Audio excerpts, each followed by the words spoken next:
Pues comenzamos nuestro programa con la atención puesta en el sector primario, uno de los sectores importantísimos, y si tenemos en cuenta la cita con las urnas de este próximo 9 de junio, pues miel sobre hojuelas. Para hablar de ello saludamos a nuestra invitada, y es la presidenta de la Asociación de Agricultores y Ganaderos de Canarias, Ángela Delgado. Buenos días. Buenos días, ¿qué tal? ¿Cómo se encuentra, Ángela? Bueno, pues bien, digamos que dentro de lo que cabe y entre todos los frentes abiertos que tenemos, empezamos el día con energía. Que no son pocos, esos frentes. Pocos, Cada sí. vez que se levanta Sí. una alfombra sale uno. Ángela, antes de meternos con... Bueno, es que está todo intrínsecamente relacionado. Vuelven otra vez las protestas de los agricultores y ganaderos por las directivas europeas. ¿Qué me puede contar de esto? No sé si en Canarias va a tener réplicas también o se queda a nivel nacional. Bueno, está habiendo efectivamente escaramuzas, está habiendo cortes de autopistas, está habiendo actos que quizás son muy escandalosos por la repercusión que tienen, pero realmente el sector ahora mismo está trabajando. El sector tiene un periodo en el que puede manifestarse, luego ya tiene que ponerse a cegar, a vendimiar, a plantar, a recoger, y ahora mismo el sector agrario español está en campaña o en previos a las campañas, ¿no? Con lo cual, pues ahora mismo estamos trabajando en nuestros campos y realmente las manifestaciones o las reivindicaciones las estamos haciendo en los medios y sobre todo elevando el tono, porque efectivamente vienen unas elecciones europeas en las que nos jugamos muchísimo, y parece que son unas elecciones que no calan en la ciudadanía. Parece que Europa está muy lejos, parece que eso no va con nosotros, con nuestro día a día, y estamos equivocados. Más del 50% de las leyes que se nos aplican nacen en Europa. Uh-huh. Por lo tanto, tenemos que ser muy belicosos en estos temas y quizá las mayores reivindicaciones que ha hecho el sector, recuerda que antes del COVID íbamos a empezar a manifestarnos por los bajos precios. Exacto. Pero unamos a los bajos precios la tonga de burocracia que nos ponen cada vez más al sector primario para plantar una lechuga o para plantar una papa. Es que es tremendo todas las normas que hay que cumplir antes de plantar nada. Entonces, lo que están haciendo es aburrir al campo, es echarnos de la actividad, cuando por las puertas de toda la Unión Europea entran productos de terceros países de cualquier sitio en las condiciones que quieran, que nadie les va a mirar nada. Y a nosotros es cada vez más burocracia, cada vez más regulación, que ya está bien, hombre. Entonces, yo creo que el campo ha dicho basta ya en este sentido y seguimos elevando el tono, pues porque vienen unas elecciones europeas en las que nos jugamos todo. El sector primario se lo juega todo, entre otras cosas, que se flexibilicen todas esas normativas que nos están poniendo o que se le exijan a los de fuera las mismas, cosa que no se va a hacer, eso ya lo tenemos claro, nos han dicho que eso es imposible hacerlo, pues entonces habrá que levantar el pedal de todas las exigencias que se nos ponen a los europeos. Y por otro lado, pues efectivamente, ley de cadena que bueno, que pues en un primer momento puede parecer que está muy bien, pero cuando una ley de cadena solo afecta dentro de tu territorio nacional y tú tienes el enemigo fuera de las puertas de la nación, pues es una ley de cadena que no sirve de nada. Así es. Pongamos un ejemplo claro, plátano de Canarias compite con la banana. Pues si no ponemos una ley de cadena que obligue a que la banana que entre por los puertos cumpla la ley de cadena española, no sirve de nada esa ley de cadena. Teniendo en cuenta este ejemplo que nos pone del plátano y la banana, ¿podría suceder lo mismo con este fruto tan nuestro que con el tomate, que ha dejado España de ser el primer exportador para pasárselo ahora mismo? El primer exportador de tomate a la Unión Europea es Marruecos, un país extracomunitario. ¿Podría pasar lo mismo con el plátano, que desaparezca como España como exportador o lo que sea y se coja todo el mercado y a la banana? De extracomunitario. La banana tiene todo ese mercado en toda Europa, ¿no? Nosotros tenemos el mercado peninsular porque han sido tradicionalmente consumidores de plátano y estamos pues luchando día a día con que la banana no suba su cuota, y más pues en un año como fue el año pasado, que tuvimos unos precios bajísimos por la cantidad de plátano que produjo Canarias y que hundió los mercados, ¿no? Entonces ese enemigo ya existe, efectivamente se cargó el sector tomatero en Canarias esas importaciones de terceros países incontroladas, porque había unos cupos que nunca se cumplieron, había unos cupos en la Unión Europea para esas importaciones que nunca se cumplieron, se miró para otro lado, y efectivamente pues el cultivo del tomate terminó prácticamente, quedan unos valientes, pocos valientes en Gran Canaria y algunos aquí en Tenerife, y muy pocas producciones ya en otras islas, que efectivamente han acabado con un cultivo que fue el primer cultivo, diría, de Canarias, y ya pues es prácticamente inexistente, ¿no? Entonces esto puede ir pasando con todos los cultivos que tenemos, con todos los pequeños cultivos. Detrás va la viña, detrás va lo que es la papa. Todo esto está desapareciendo porque no somos capaces de cubrir costes, y por otro lado pues no tenemos agua, que esa es otra cuestión que ya está a la palestra, no solo en Canarias sino en toda la península. Y bueno, pues iremos desapareciendo poco a poco, silenciosamente, como lo hace el campo, porque no vemos forma de que se nos escuche y de que se nos atienda, ¿no? Por eso, vuelvo a insistir, es muy importante que votemos en estas elecciones europeas, y que votemos los agricultores y ganaderos en clave agraria, quién nos puede ayudar en clave agraria y quién no nos puede ayudar o no nos ha ayudado mientras ha podido. Ángela decía antes, el 50% de las leyes que se nos aplican nacen en la Unión Europea. Hay que decir que el otro 50% está sujeto a la normativa europea, aunque nazcan en el país, en España, tienen que cumplir. De ahí la importancia de la Unión Europea. ¿Por qué son importantes concretamente para el sector primario? Porque ustedes, determinados partidos, no voy a nombrar a ninguno, abogan por eso. No nombremos partidos. Por eso no nombro partidos, pero sí frentes que abogan por ese cuidado del campo, como ustedes, luchar contra las exportaciones que llegan de países extracomunitarios, esas competencias desleales, mientras que otros niegan el cambio climático, niegan, negacionistas de muchísimas cosas.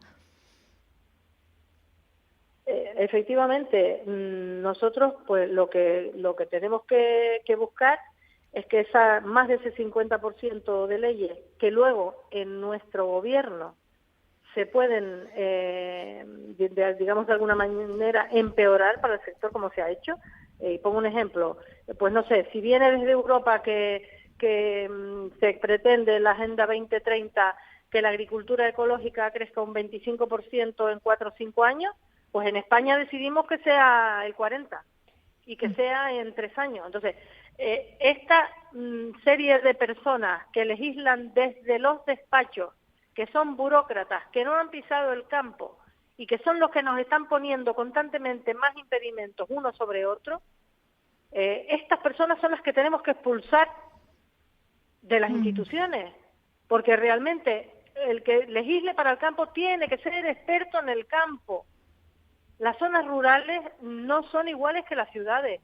Que haya una normativa para las ciudades me parece bien, y que sean urbanitas los que desarrollan esas normativas.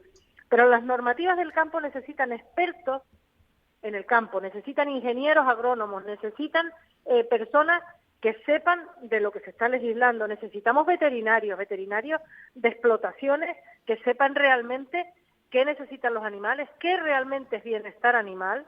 Y voy a poner un ejemplo, la última idea que estuvo danzando por las cabezas del ministerio, de los ministerios de Transición Ecológica y de Agricultura en Madrid, era de fortalecer la ley de bienestar animal, y entonces los traslados se están haciendo prácticamente imposibles.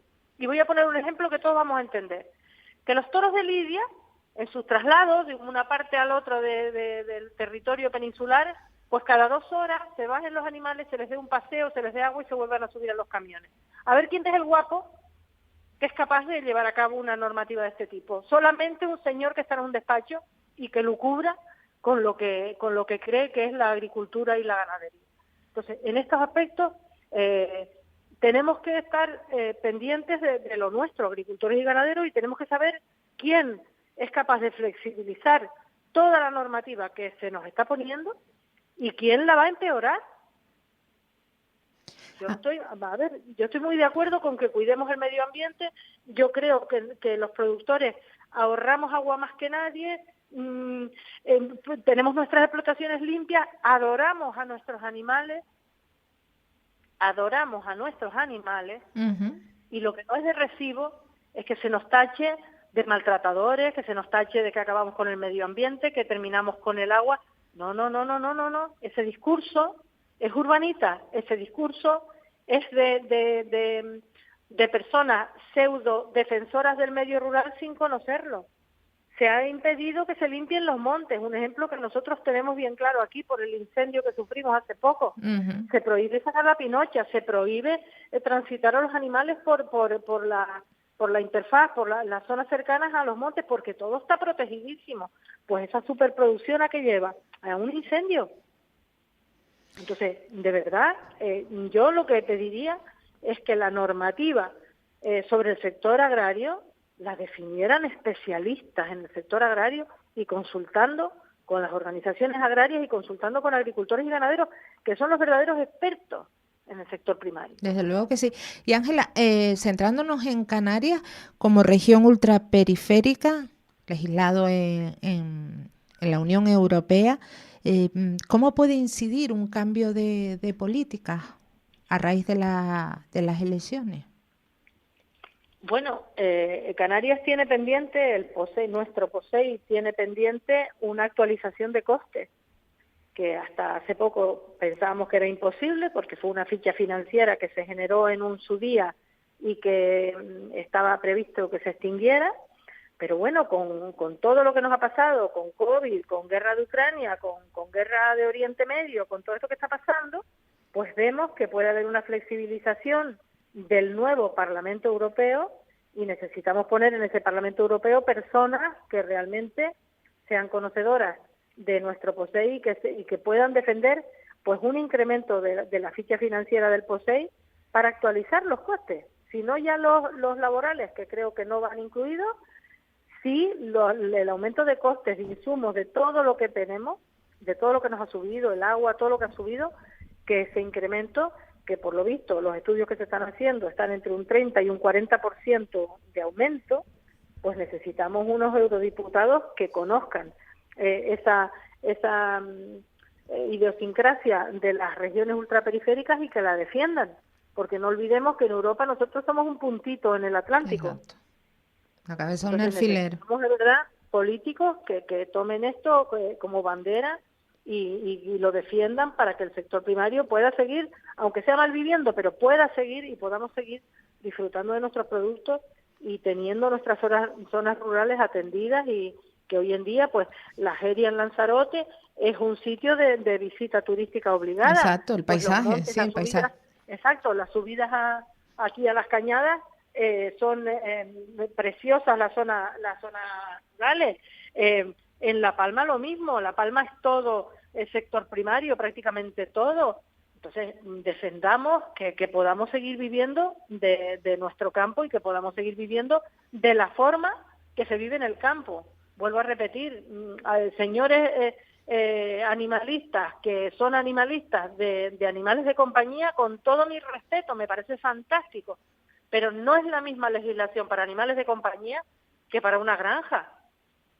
Entonces, las normativas tienen que ser hechas por especialistas, por veterinarios especialistas, a los que no se ha escuchado para nada. Claro, y que por otro lado después también ponen en marcha toda esa legislación de bienestar animal, poniendo palos en las ruedas a muchos ganaderos o obligándoles a hacer un desembolso por encima de sus posibilidades para seguir adelante con esas granjas, y después importamos productos de terceros países que no cumplen absolutamente con ninguna de estas normas. Exactamente. Mira, Tere, nosotros cada vez tenemos menos materias activas para utilizar en el campo. Ya prácticamente no hay nada que se pueda utilizar porque todo lo han ido quitando. Sin embargo, todo lo que está viniendo de fuera, bueno, lo hemos visto últimamente porque se está compartiendo muchísima información de productos que vienen del vecino Marruecos. Las fresas límites regadas con aguas fecales. Sí, hasta 4 y 5 veces superados los límites de los máximos que se permiten en Europa. Entonces, esto de mirar para otro lado, pues está muy bien para el gran comercio, para inundarnos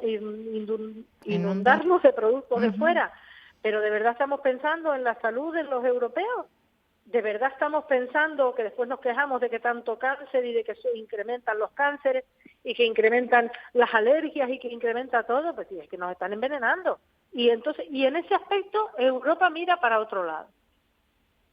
Entonces, estas son cosas que de verdad creo que tenemos que hacernoslas mirar en un primer mundo, que consideramos que estamos en el primer mundo, en el que de lo que se prima es el gran negocio y el gran comercio y las grandes transacciones, sin mirar lo que eso repercute, que hemos empobrecido el sector primario europeo, que hemos empobrecido el sector industrial europeo a costa de importaciones de todas partes porque era más barato.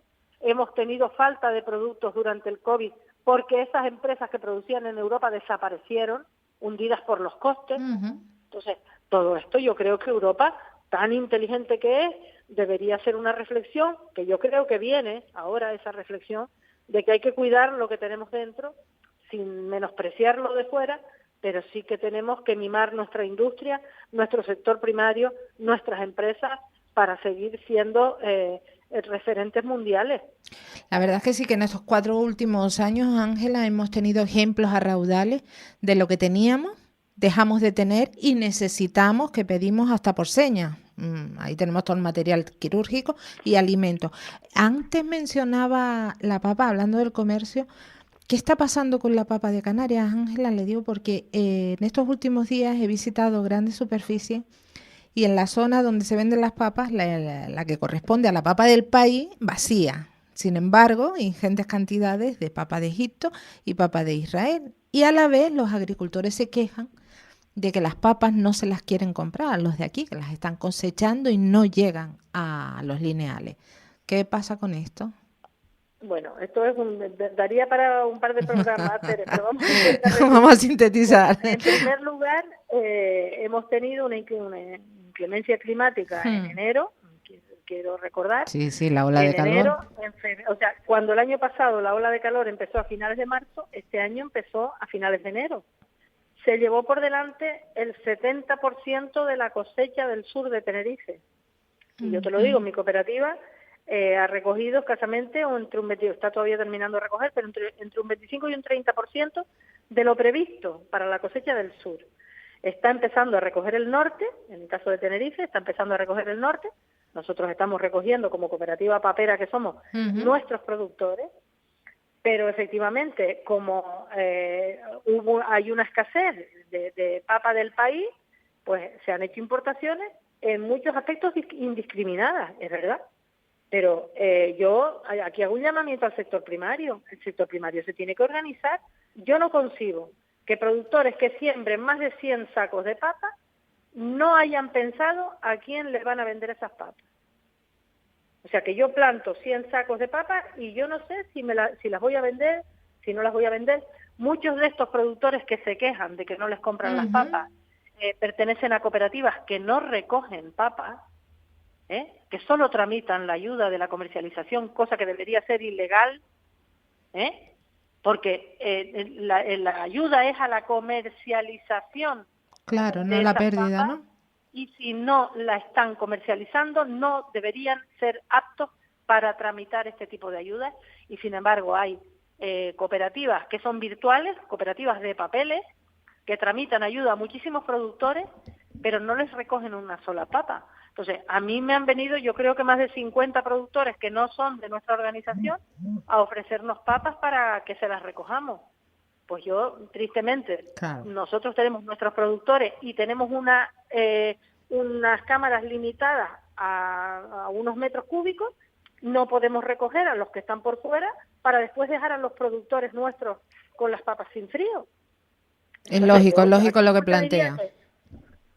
Al final, pues nos aprovechamos de decir, no, es que no me compran las papas. O sea, señor, si usted le ha comprado la semilla a un intermediario le ha comprado todo a un intermediario, le ha hecho la declaración de cosecha a una cooperativa que no le recoge papas, ¿qué es lo que usted espera ahora? Cuando hay un buen año tendrá muy buen precio, y cuando sea un año que hay papa en el mercado, pues tendrá mal precio, porque volvemos a lo mismo. La importación no tiene ninguna alimentación, ni aquí ni en ninguna parte de Europa.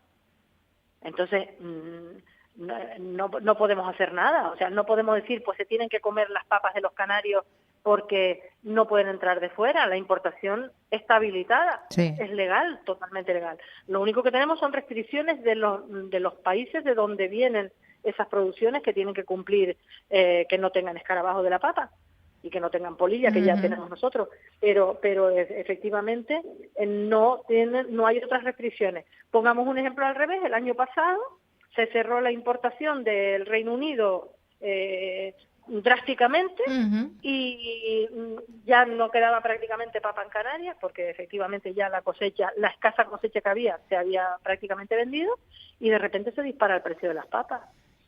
Si te fijas, Tere, pagamos más caro cuando no hay producción en Canarias. Sí.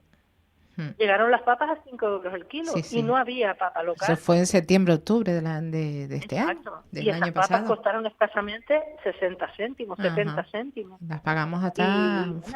Y se vendieron papas hasta 5 euros el kilo. Entonces, veamos lo que pasa cuando no hay producciones locales para regular esos precios. Pero efectivamente, el mercado es uno, y vuelvo a repetir, los agricultores tienen que planificar sus cosechas y tienen que pertenecer a cooperativas que gestionen la venta de sus productos. No podemos todos los años, y que no me digan, llevan toda la vida plantando papas y no teniendo problemas para venderlas, pero yo necesito socios que se comprometan con la cooperativa. Cuando las papas valen 5 euros, se las vendo por las calles y las reparto, y cuando no valen o no me las recogen porque tienen papas de fuera los importadores, entonces me quejo de que no hay nadie que me recoja las papas.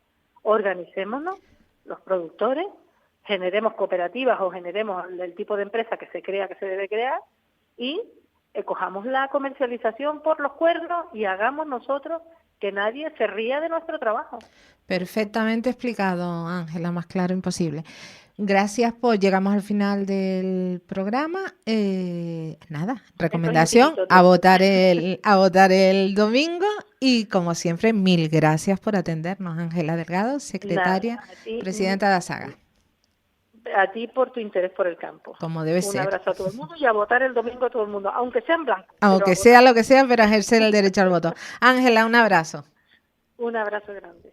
La mañana de la 10 con Tere Coello. Capital Radio.